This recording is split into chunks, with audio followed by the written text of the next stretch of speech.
अस्सलाम वालेकुम दोस्तों, इस्तकबाल है आपका हमारे YouTube channel my English career में।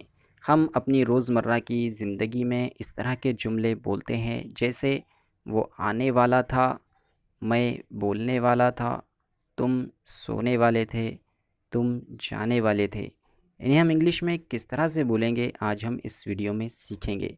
अगर आप चैनल पर नए हैं तो चैनल को सब्सक्राइब कर लीजिए। इस तरह के जुमलों का इंग्लिश में जो स्ट्रक्चर होगा वो होगा सब्जेक्ट प्लस वाज या वेयर। अगर सब्जेक्ट सिंगुलर है तो वाज का इस्तेमाल होगा, अगर प्लूरल है तो वेयर का इस्तेमाल होगा। प्लस अबाउट टू वाला या वाले के लिए इस्तेमाल होगा, प्लस वर्ब की फर्स्ट फॉर्म। तो चलिए शुरू करते हैं। वो आने वाला था, he was about to come. He was about to come, यहाँ पर ही सिंगुलर है, इसके लिए सिंगुलर के साथ में वॉज हेल्पिंग वर्ब इस्तेमाल हुआ है। नेक्स्ट सेंटेंस, मैं बोलने वाला था, I was about to speak.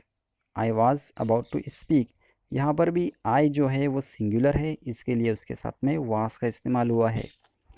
Next sentence, तुम सोने वाले थे, you were about to sleep. You were about to sleep, यहाँ पर एक चीज़ ध्यान देने की है कि यू जो है वो सिंगुलर में भी इस्तेमाल होता है और प्लूरल में भी इस्तेमाल होता है। इसके लिए उसके साथ में हमेशा वेयर का इस्तेमाल होगा जब भी इस तरह का सेंटेंस आएगा। You were about to sleep.